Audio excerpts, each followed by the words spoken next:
নেককার হোক, এই ব্যক্তির মৃত্যুর সময়ও কিছুটা কষ্ট হবে। কিছুটা কি হবে? কষ্ট হবে।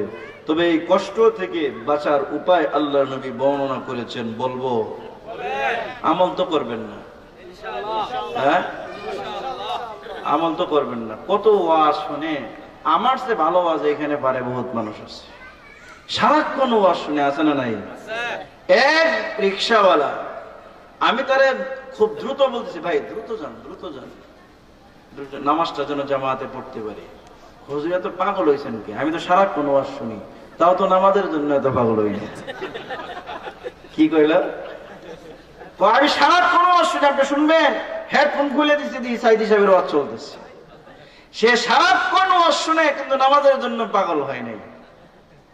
এরকম মানুষ আমাদের সমাজে আছে না নাই? কথা কন না, আছে না নাই? তো এই যে নামাজের জন্য পাগল হয়ে যাওয়া, এটা মুমিনের একটা বড় আলামত। কথা কন ঠিক না বেঠিক? মৃত্যুকালীন দুটি কষ্টের একটা কষ্ট হচ্ছে তার রূহটা বের হতে একটু কঠিন হবে। আল্লাহর নবী বলেন রূহ বের হতে কঠিন হবে না যদি একটি আমল বান্দা বেশি বেশি করে, সেটা হচ্ছে মিসওয়াকের আমল।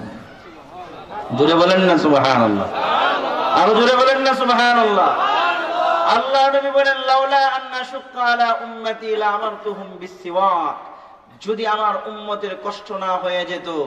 আল্লাহর নবী এত পরিমাণে মিসওয়াক করছেন, সাহাবায়ে কেরাম ভয় পাইতেন, আল্লাহর নবী ভয় পাইতেন, না জানি মিসওয়াককে আল্লাহ তাআলা ফরজ করে দেন। সুবহানাল্লাহ। মিসওয়াকের অনেক ফজিলত, এত কিছু বলবো না। সবচেয়ে সর্বশ্রেষ্ঠ যে ফজিলত আমার কাছে মনে হয়, সেটা হচ্ছে আল্লাহ পাকের সন্তুষ্টি লাভ হয়। বলেন সুবহানাল্লাহ। আরেকটা ফজিলত হচ্ছে, যে মিসওয়াক দিয়ে, মিসওয়াক করে যে ওযু করা হয়, ওই ওযু দিয়ে নামাজ পড়া হয়, আর যে ওযুর আগে মিসওয়াক হয় না, ওই ওযু দিয়ে যে নামাজ পড়া হয়, উভয়টার মধ্যে 70 গুণ পার্থক্য হয়ে যায়। বলেন সুবহানাল্লাহ। সামান্য মিসওয়াক করে আপনি ওযু করলেন, এই ওযু দিয়ে নামাজ পড়লেন, আল্লাহ পাক মিসওয়াক বিহীন ওযুর নামাজের চেয়ে 70 গুণ বেশি সওয়াব দান করবেন। বলেন সুবহানাল্লাহ। তাহলে মৃত্যুর সময় মিসওয়াকের কারণে কি হয়? আপনার মৃত্যুর কষ্টটা লাঘব হয়। মৃত্যুর কষ্টটা কি হয়? লাঘব হয়। মিসওয়াক করব কারা কারা? দুটি হাত তুলে দেন। লিল্লাহি তাকবীর। আল্লাহ পাক সবাইকে কবুল করুন, সকলে বলে আমিন।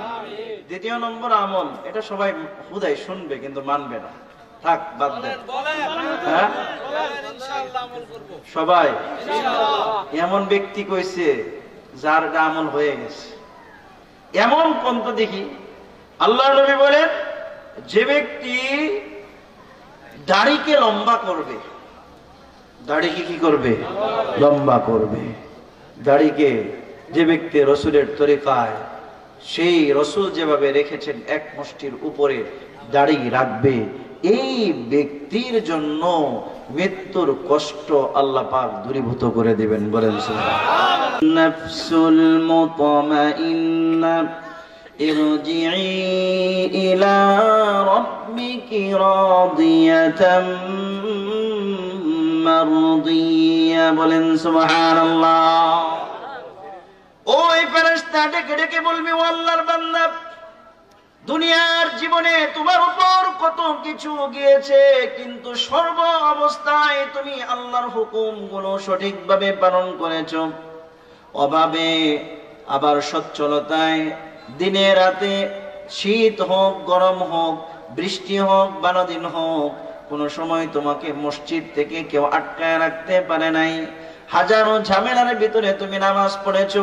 মুয়াজ্জিনের আজান যখন তোমার কানে গেছে, তখন তুমি আর চায়ের স্টলে বসে থাকতে পারো নাই, লাঙ্গল কোদাল নিয়ে দাঁড়িয়ে থাকতে পারো নাই, কাব্যা খেত কামারে তুমি থাকতে পারো নাই, চেয়ারের মধ্যে বসে থাকতে পারো নাই।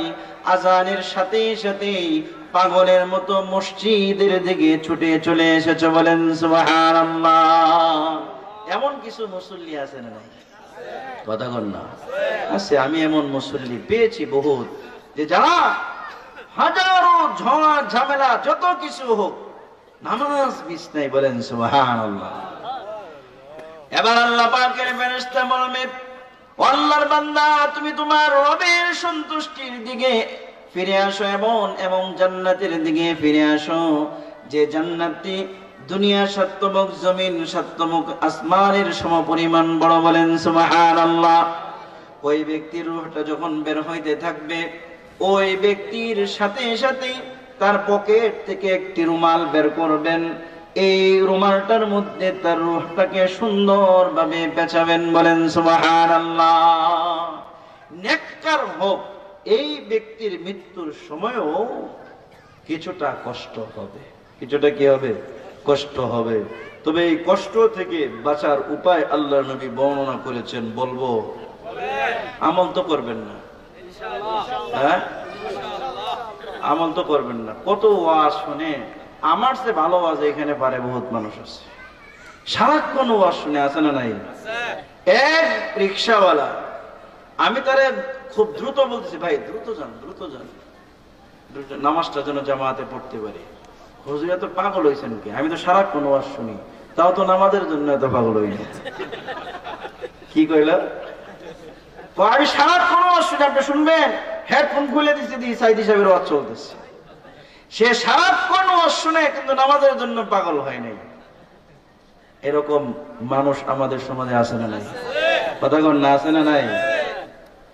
তো এই যে নামাজের জন্য পাগল হয়ে যাওয়া, এটা মুমিনের একটা বড় আলামত। কথা কন ঠিক না বেঠিক?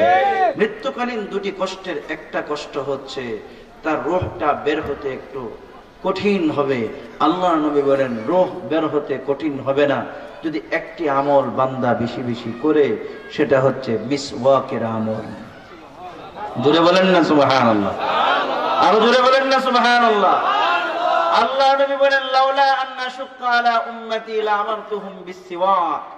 যদি আমার উম্মতের কষ্ট না হয়ে যেত। আল্লাহর নবী এত পরিমাণে মিসওয়াক করছেন, সাহাবায়ে কেরাম ভয় পাইতেন, আল্লাহর নবী ভয় পাইতেন, না জানি মিসওয়াককে আল্লাহ তাআলা ফরজ করে দেন। সুবহানাল্লাহ। মিসওয়াকের অনেক ফজিলত, এত কিছু বলবো না। সবচেয়ে সর্বশ্রেষ্ঠ যে ফজিলত আমার কাছে মনে হয়, সেটা হচ্ছে আল্লাহ পাকের সন্তুষ্টি লাভ হয়। বলেন সুবহানাল্লাহ। আরেকটা ফজিলত হচ্ছে, যে মিসওয়াক করে যে ওযু করা হয়, ওই ওযু দিয়ে নামাজ পড়া হয়, আর যে ওযুর আগে মিসওয়াক হয় না, ওই ওযু দিয়ে যে নামাজ পড়া হয়, উভয়টার মধ্যে 70 গুণ পার্থক্য হয়ে যায়। বলেন সুবহানাল্লাহ। সামান্য মিসওয়াক করে আপনি ওযু করলেন, এই ওযু দিয়ে নামাজ পড়লেন, আল্লাহ পাক মিসওয়াকবিহীন ওযুর নামাজের চেয়ে 70 গুণ বেশি সওয়াব দান করবেন। বলেন সুবহানাল্লাহ। তাহলে মৃত্যুর সময় মিসওয়াকের কারণে কি হয়? আপনার মৃত্যুর কষ্টটা লাঘব হয়। মৃত্যুর কষ্টটা কি হয়? লাঘব হয়। মিসওয়াক করব কারা কারা? দুটি হাত তুলে দেখেন। লিল্লাহি তাকবীর। আল্লাহ পাক সবাইকে কবুল করুন, সকলে মিলে আমিন। দ্বিতীয় নম্বর আমল, এটা সবাই খুদাই শুনবে কিন্তু মানবে না, থাক বাদ দেন। হ্যাঁ, সবাই এমন ব্যক্তি কইছে যার আমল হয়ে গেছে, এমন কোন তো দেখি। আল্লাহর নবী বলেন, যে ব্যক্তি দাড়িকে লম্বা করবে, দাড়িকে কি করবে? লম্বা করবে। দাড়িকে যে ব্যক্তি রসুলের তরিকায়, সেই রসুল যেভাবে রেখেছেন এক মুষ্টির উপরে দাড়ি রাখবে, এই ব্যক্তির জন্য মৃত্যুর কষ্ট আল্লাহ পাক দূরীভূত করে দিবেন। বলেন সুবহানাল্লাহ। এইখানে দাড়ি কামাইছেন, আজকের পর থেকে দাড়ি কামাবেন না, দাড়ি লম্বা রাখবেন, এরকম কোন যুবক যদি দাঁড়ান, আমি তার জন্য আজকে স্পেশাল দোয়া করব। কে আছেন এরকম? দেখি একজন দাঁড়ায় যান, হিম্মত করেন। একজন হিম্মত করেন না ভাই। আহা, একজন দাঁড়ায় যান, স্পেশাল দোয়া করব। একজন দাঁড়ান যে হুজুর যা করছি ভুল করছি, এই সফা, হ্যাঁ, এরকম ডোনাল্ড ট্রাম্প মার্কার চেহারা নিয়ে আল্লাহর সামনে দরবারে হাজির হতে চাই না, রসুলের চেহারা নিয়ে আল্লাহর দরবারে হাজির হতে চাই। কেউ ঠিক না বেঠে? কে আছেন এরকম? কেউ আছেন? কইলাম না, বলে লাভ নাই। কে? দাঁড়ান। মাশাআল্লাহ, মাশাআল্লাহ। কি নাম? রাশেদ। আল্লাহ পাক রাশেদ ভাইকে কবুল করুক, দ্বীনের জন্য কবুল করুক। তার যৌবনকে কবুল করো, গোটা হায়াতকে আল্লাহ পাক দ্বীনের জন্য কবুল করো। মৃত্যু পর্যন্ত আর সে দাড়ি কামাবে না। ঠিক আছে না? ইনশাআল্লাহ। বসেন। ইনশাআল্লাহ এই আমল সবাই করবো তো ইনশাআল্লাহ। এই ব্যক্তির রূহ আপনার জান্নাতি রুমালের মধ্যে পেঁচানো হবে। জান্নাতি রুমালের ঘ্রাণ অত্যন্ত সুন্দর। ঘ্রাণ কি? জান্নাতি কি? জান্নাতি আপনার রুমালের ঘ্রাণ অত্যন্ত সুন্দর হবে, খুব সুন্দরভাবে পেঁচানো হবে। পেঁচানোর পরে এই রূহটাকে আসমানের দিকে নিয়ে যাওয়া হবে। বলেন সুবহানাল্লাহ।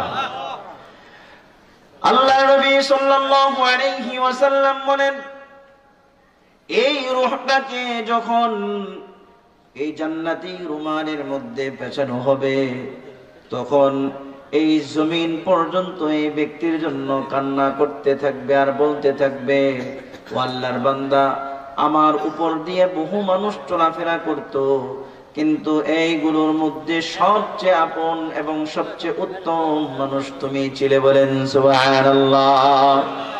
এই ব্যক্তির রূহটাকে যখন উপরের দিকে নিয়ে যাওয়া হবে, তখন আসমানের ফেরেশতারা বলতে থাকবে, মারহাবা মারহাবা, কার আত্মাটা নিয়ে এসেছো? তার বাপের নাম কি? বাড়ি কোথায়?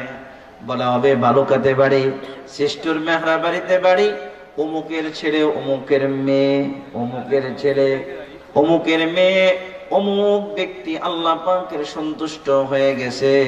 এই ব্যক্তির যে রূহটা আছে এইভাবে নিয়ে যাওয়া হতে থাকবে, নিয়ে যাওয়া হতে থাকবে। প্রথম আসমানে যখন যাওয়া হবে, প্রথম আসমানের যিনি দারোয়ান আছেন তার নাম হচ্ছে ইসমাইল। জিজ্ঞাসা করবে কে, তার ব্যাপারে হুকুম আছে কিনা। সাথে সাথে ওই ফেরেশতা বলবে, এ হচ্ছে আল্লাহ পাকের আস্থাভাজন প্রিয় ব্যক্তি। আল্লাহ পাক নির্দেশ দিয়েছেন এই ব্যক্তিকে যেন সিদরাতুল মুনতাহায় নিয়ে যায়। বলেন সুবহানাল্লাহ। আল্লাহ নবী বলেন, প্রথম আসমানের দরজা খুলে দেওয়া হবে, দ্বিতীয় আসমান, তৃতীয় আসমান, চতুর্থ, পঞ্চম, ষষ্ঠ, সপ্তম আসমানের উপরে জান্নাতুল মুনতাহা, সিদরাতুল মুনতাহার পাশে জান্নাতুল মাওয়া নামক একটি এলাকা আছে। ওই এলাকার মধ্যে একটা রেজিস্ট্রি আছে। ওই রেজিস্ট্রির মধ্যে নামটা লিপিবদ্ধ করা হবে। এই দিক দিয়ে লাশ দোয়ানোর পরে তাকে জানাজা করা হবে, তাকে কবরস্থ করা হয়। আল্লাহ নবী বলেন, যখন কবরস্থ করা হলো, কবরস্থ করার পরপরই ওই ব্যক্তির দেহের ভিতরে আল্লাহ পাক রূহটাকে ফিরিয়ে দেন। বলেন সুবহানাল্লাহ।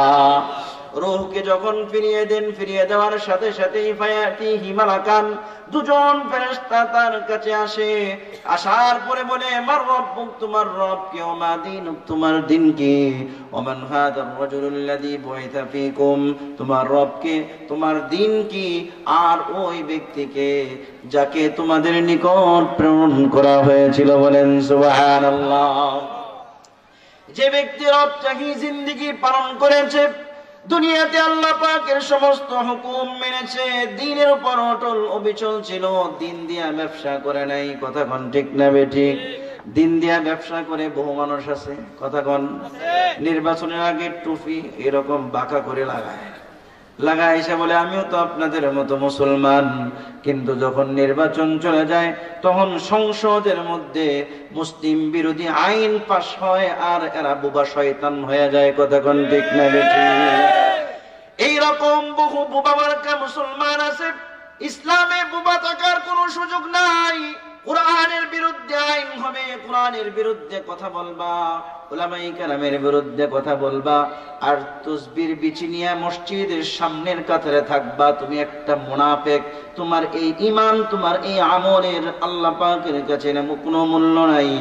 যেখানে ইসলাম চাচ্ছে, দিন চাচ্ছে, আল্লাহ চাচ্ছে হুঙ্কার, যেখানে আল্লাহ চাচ্ছে রক্ত, এইখানে তুমি তাসবিহ নিয়ে বসে আছো। এই তাসবির কোনো মূল্য হবে না। আল্লাহ যেটা যখন চান তখন সেটা দেওয়াই হচ্ছে বান্দার একমাত্র কাজ। কথা কোন ঠিক না বেঠিক? ওই ব্যক্তিকে, ওই ব্যক্তি চিন্তা করবে, গোটা জীবন আমি আল্লাহর হুকুমে চলেছি, আমি আমার স্বামীর খেদমত করেছি, নিজের লজ্জাস্থানের হেফাজত করেছি, বিয়ের পরে ওই যে এক্স বয়ফ্রেন্ডকে কখনোই মেসেজ দেই নাই, আছে না নাই? কখন আমি আমার এক্স কে বলতে পারি না, এইরকম কুলাঙ্গার মার্কা নারী পুরুষ আছে না নাই? সম্মানিত হাজিরিন, মোবাইলের মাধ্যমে পরকীয়া, মোবাইলের মাধ্যমে অন্য পুরুষের সাথে সম্পর্ক আছে না নাই? ওই ব্যক্তি, ওই সমস্ত মহিলারা নিজের লজ্জাস্থানের হেফাজত করেছে, সমস্ত যা কিছু আছে স্বামীর কাছে প্রকাশ করেছে, স্বামীর হকের হক সম্পূর্ণরূপে আদায় করেছে, স্বামীর খেদমত করেছে, আল্লাহর হুকুমগুলো সঠিকভাবে মেনেছে। এই ব্যক্তি যখন গোটা জীবন আল্লাহর হুকুম মেনেছে, দ্বীনের উপর চলেছে, রাসূলের তরিকায় চলেছে, এই ব্যক্তিকে যখন তিনটি প্রশ্ন করা হলো, তোমার রবকে, তোমার দিন কি, এই ব্যক্তিকে সাথে সাথে এই ব্যক্তি বলে, রব্বি আল্লাহ দীনিয়াল ইসলাম, হাদার রাজুল হুয়া মুহাম্মাদুর রাসূলুল্লাহ। সবাই বলেন সাল্লাল্লাহু আলাইহি ওয়াসাল্লাম। এই তিনটি উত্তর যখন দিয়ে ফেলে, ফায়ুনাদি মুনাদিম মিনাস সামা, আসমান থেকে আওয়াজ আসে, আমান সাদাকা আবদি, আমার বান্দা সত্য বলেছে, আমার বান্দা মিথ্যা বলে নাই, আমার বান্দা সত্য বলেছে। 1.5 হাত 1.5 ফিট কবরটাকে প্রশস্ত করে যাও, মাদ্দা বাসরিহি, তার দৃষ্টি যে পর্যন্ত যায়, ডান দিকে যে পর্যন্ত যায়, বাম দিকে যে পর্যন্ত যায়, সামনের দিকে যে পর্যন্ত যায়, ওই পর্যন্ত কবরটাকে প্রশস্ত করে দাও। বলেন সুবহানাল্লাহ। আলবিসুহু মিনাল জান্নাহ, 60-70 টাকার যে কাফনের কাপড় আছে এটা ছেড়ে ফেলে দে, এইটা মাটি তুই খেয়ে ফেল। আমার এই ভিআইপি বান্দা, তার শরীরের মধ্যে জান্নাতের পোশাক পরিধান করিয়ে দাও। এত বড় রূপ, এত বড় যে কবর, এই কবরের মধ্যে জান্নাতের বিছানা বিছাইয়া দাও। আফতাহু লাহু বাবান ইলাল জান্নাহ, জান্নাতের একটা দরজা কবরের দিকে খুলে দাও। এই কবর থেকে জান্নাতের নাজ নিয়ামত সে যখন দেখতে থাকবে, দেখবে তার জান্নাতি হুর গালমানরা তার দিকে তাকায় হাসতেছে, সহ্য করতে পারবে না।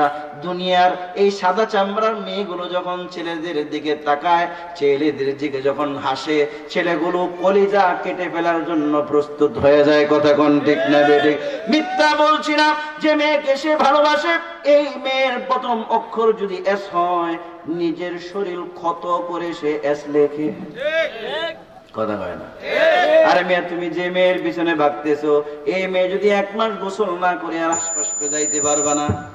কথা কোন ঠিক না বেঠিক? 1 মাস দাঁত যদি ব্রাশ না করে 10 হাত দূর থেকেও তুমি দাঁতের দুর্গন্ধ পাইবা। কথা কোন ঠিক না বেঠিক?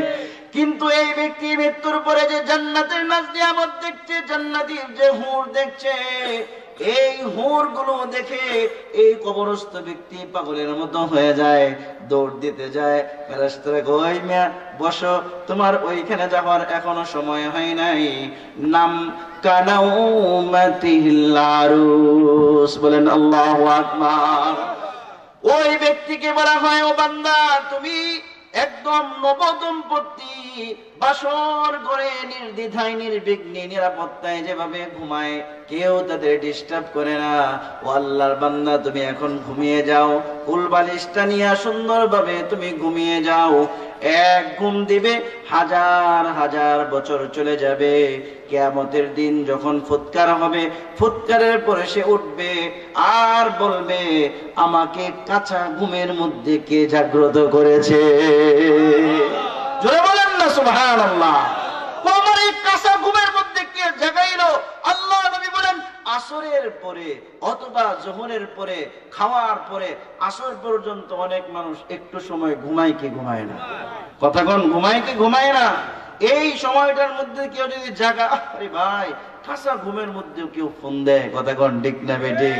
এই দিক দিয়ে তার 1000 লক্ষ লক্ষ বছর চলে গিয়েছে, আর ইসরাফিলের সিংহায় সে উঠেছে আর বলবে, ক্বালু ইয়া ওয়াইলানা মান বা'আসানা মিন মারকাদিনা হাদা মা ওয়া'আদার রাহমানু ওয়া সাদাকাল মুরসালুন।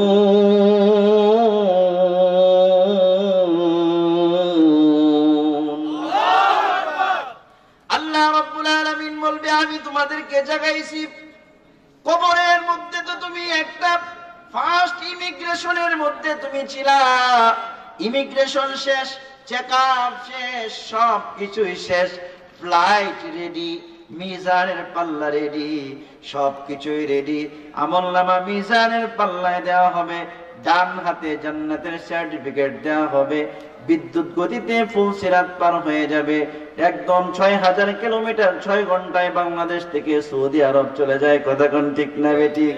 ওই যে তার যে দেশ, জান্নাত নামক দেশ, জান্নাত নামক বাড়িতে সে যাবে, ওই বিশাল বড় ফুলসিরাত, লক্ষ লক্ষ মাইল দূরত্বের ফুলসিরাত কয় মুহূর্তের মধ্যে পার হয়ে তার আসল বাড়ি জান্নাতে এসে পৌঁছে যাবে। বলেন সুবহানাল্লাহ।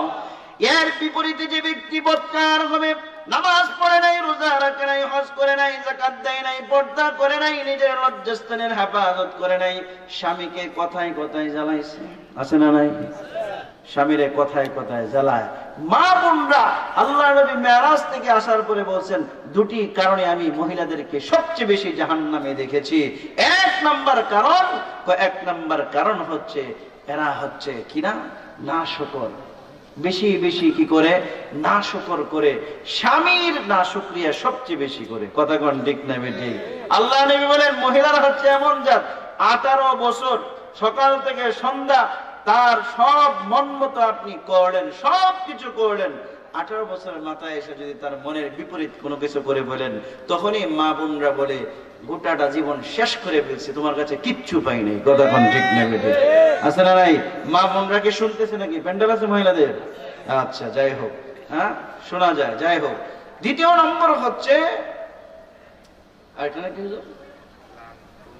আর খুব বেশি পরিমাণে লানত করে মহিলারা, কথায় কথায় লানত, কথায় কথায় কি করে লানত করে।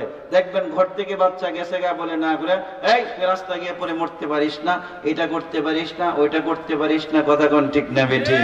অধিক পরিমাণে নাশকর আর অধিক পরিমাণে লানতের কারণে এরা জাহান্নামের মধ্যে যাবে। বলেন নাউজুবিল্লাহ। আর মহিলারা হচ্ছে আমাদের বাংলাদেশের মোটামুটি একটা সংসদ ভবনের সদস্য।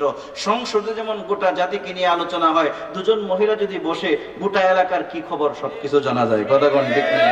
গীবতের বাক্স মহিলাদের মধ্যে আছে। কোন বেড়া কি করছে, কোন বেড়ি কি করছে, কোন জায়গা মহিলা, কোন মেয়ে কার সাথে ভাগ্যে গেছে, কয়দিন সংসার করছে। কথা কোন ঠিক না বেঠিক? আর মহিলাদের কাছে কোনো কিছু না বলে এই মসজিদের মাইকে এসে বলবেন, তাহলেও কম প্রচার হবে, মহিলার কাছে বললে যত বেশি প্রচার হবে। কথা কোন ঠিক না? অনেকেই কয়, হুজুর আমার বউর কাছে খুব গোপনীয় ভাবে একটা কথা বলছিলাম, আমি সেটা মারাত্মক ধরনের আপনি গোপনীয়, এমন গোপনীয় করছেন যে এইটা মোটামুটি আগে যাও 2-4 জন জানতো, এখন গোটা এলাকা জানবে। কথা কোন ঠিক না বেঠিক? মা বোনরা কথা নিজেদের ভিতরে আটকে রাখতে পারে না, তবে আটকে রাখা এটাও একটা মুমিনার গুণ। কথা কোন ঠিক না বেঠিক? যাই হোক, যে ব্যক্তি নামাজ পড়াই, রোজা রাখে নাই, এই ব্যক্তির মৃত্যুর সময় যখন ঘনিয়ে আসবে, তখন এই ব্যক্তির কাছেও ফেরেশতা আসবে 501 জন। কয়জন বলবো না, শেষ করে দিব। হ্যাঁ, বিরক্ত হচ্ছেন তো? 501 জন ফেরেশতা আসবে। বলছিলাম ব্যক্তি যেমন ভিআইপি হয়, তাকে রিসিভ করার জন্য এত বেশি ভিআইপিরা আসে। ব্যক্তি যদি কুখ্যাত সন্ত্রাস হয়, দাগি সন্ত্রাস হয়, তাকে গ্রেফতার করার জন্য পুলিশ কি 1-2 জন আসে? কথা কন না? 1-2 জন আসে নাকি বিশাল বড় টিম নিয়ে আসা হয়? চতুর্পাশ থেকে ঘেরা